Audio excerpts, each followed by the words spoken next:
Jaya, jaya. SMP Negeri Favorit, dan saya adalah anak dari seorang tukang bakso.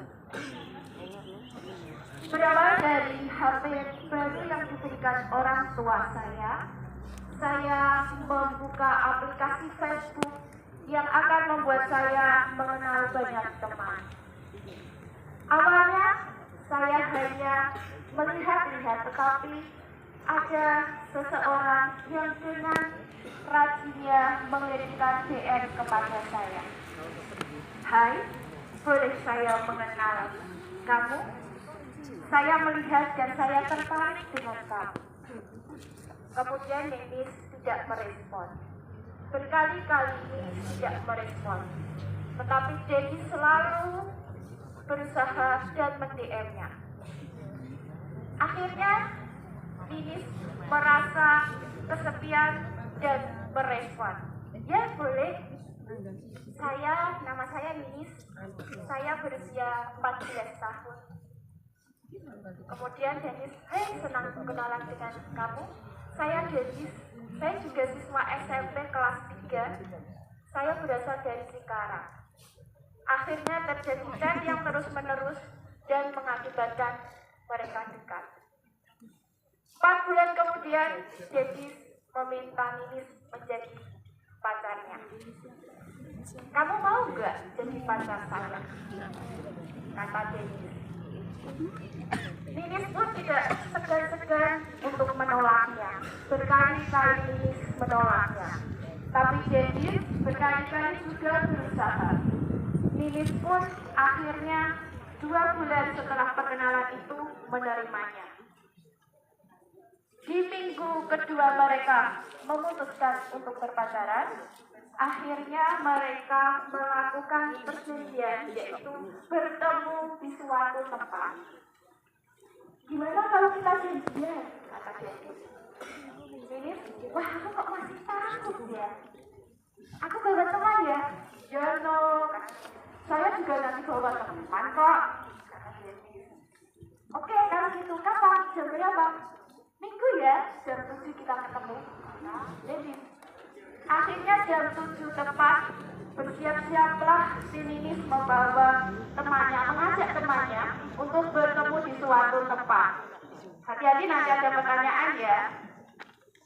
Kemudian mereka bertemu di suatu tempat dan akhirnya mereka semakin intens untuk bercakap-cakap, bahkan bertukar nomor WhatsApp-nya. Nah, suatu hari terjadilah sesuatu yang tidak diinginkan. Ketika ada pertemuan selanjutnya, kira-kira 3-4 kali pertemuan, ini sudah tidak mengajak temannya dan Denis tidak mengajak temannya. Saat itulah gaya pacaran yang tidak seharusnya terjadi pada mereka. Pulanglah Denis dari pertemuan terakhir dengan Denis. Tanpa dia sadari, dia mengandung anak dari Denis. Sekolah pun masih berlanjut. Dia masih sekolah di kelas 2, masih bisa menikmati bermain dengan teman-temannya. Tapi hari demi hari, bulan demi bulan tidak bisa menutupi perutnya yang semakin membesar. Setelah 5 bulan kehamilan Denis pun malu untuk berangkat karena besarnya perutnya. Ibunya bingung. Nis, kenapa kamu? Kok nggak pernah sekolah? Ini sudah berkali-kali. Saya sakit, Bu. Tiap kali dia bermual-mual. Ketika ibunya, sarapan sekarang. Karena sulit menerima makanan yang ada di depannya. Seenak apapun makanan itu tidak bisa diterimanya. Hingga akhirnya ibunya pun curiga dan mengetahui bila anaknya sudah mengandung 5 bulan. Hancurlah hati sang ibu berkeping-keping, menangis, merintih, malu, dan bingung. Apa yang harus dilakukan dan siapa ini yang bertanggung jawab atas kehamilan Denis? Denis pun ditanya oleh bapaknya yang begitu tegas, kuat, tidak bisa menutupi kesedihannya dan tidak bisa menahan air matanya. Dia pun menangis. Siapa yang melakukan ini, Nis? Hah? Siapa? Teman Facebook saya, Pak. Ya Allah, Nis. Kamu masih kelas 2 dan sekarang saya harus meminta tanggung jawab. Akhirnya bapak dan ibu itu beserta saudaranya ke rumah sang Dendi yang masih duduk di kelas 3 SMA SMP untuk meminta pertanggungjawabannya. Terjadilah diskusi di sana dan ternyata pernikahan pun tetap dilaksanakan, hanya saja tidak bisa melalui pernikahan agama karena usia yang kecil. Maka dilakukanlah pernikahan dengan ahli agama atau dengan ustadz atau kiai yang tidak punya kekuatan di negara. Akhirnya mereka menikah. Setelah menikah, si Ninis tinggal bersama ibunya dan si Denis tinggal bersama bapaknya, bersama orang tuanya juga. Denis tetap bersekolah seperti biasa, sedangkan Ninis tidak bisa menutupi perutnya yang besar, sehingga tidak bisa melaksanakan atau melakukan sekolah seperti Denis. Denis pun bebas sekolah dengan senangnya, bermain, masih seperti biasa dan tidak seperti orang yang sudah menikah. Denis pun berpacaran kembali dengan teman sekelasnya. Dia lupa jika dia sudah menikah. Hari demi hari, bulan demi bulan, 9 bulan Ninis mengandung dan harus melahirkan. Melahirkanlah Ninis sendirian tanpa Denis di sebelahnya. Sedangkan Denis masih asik sekolah, bermain, dan berpacaran dengan teman sekelasnya. Akhirnya Ninis pun melahirkan tanpa Denis di sampingnya.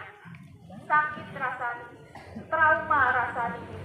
Ninis pun bingung bagaimana harus menghidupi anaknya sendirian. Sedangkan cerita hubungan cintanya dengan Denis sudah tidak ada lagi. Komunikasi pun terputus, perceraian pun tidak ada karena tidak ada pernikahan di agama, di Kementerian Agama. Mereka pun terpisah tanpa ada perpisahan, tanpa perceraian, tanpa surat perceraian. Akhirnya si Ninis pun harus melangsungkan hidupnya dengan bekerja di sebuah pasar untuk menghidupi anaknya. Nah, jika ini adalah sebuah kisah tentang kisah nyata yang benar-benar terjadi, apakah pacaran masih diizinkan? Tanyakan dalam hati. Nanti beri waktu oleh Bu Titin untuk melanjutkan cerita yang tadi telah diceritakan oleh Bu Titin. Itu tadi adalah cerita nyata, bukan suatu karangan. Dan di sini Pak Lem akan menjelaskan bagaimana toh hukumnya pacaran di dalam agama. Untuk di usia saat ini, karena di usia saat ini adalah usia produktif untuk belajar. Jadi, di mana anak-anak sebaiknya belajar daripada pacaran, karena selain dosa, pacaran juga buang-buang waktu. Oke. Aktif dan lain sebagainya, pasti kita sebagai remaja harus menolak itu ya, karena kita belum cukup umur untuk berpacaran. Wuhuu. Ini yang dinamakan remaja higienis. Remaja harus gini, tegas. Jangan cuma saya pakai kue gelap, aku ya gelap. Dan terima kasih banyak teman-teman belajar. Ya, terima kasih. Berjanji untuk menjaga hati saya, jiwa raga saya hanya untuk suami saya kelak. Ya. Saya berjanji. Saya akan menjaga hati saya, jiwa raga saya hanya untuk adikku,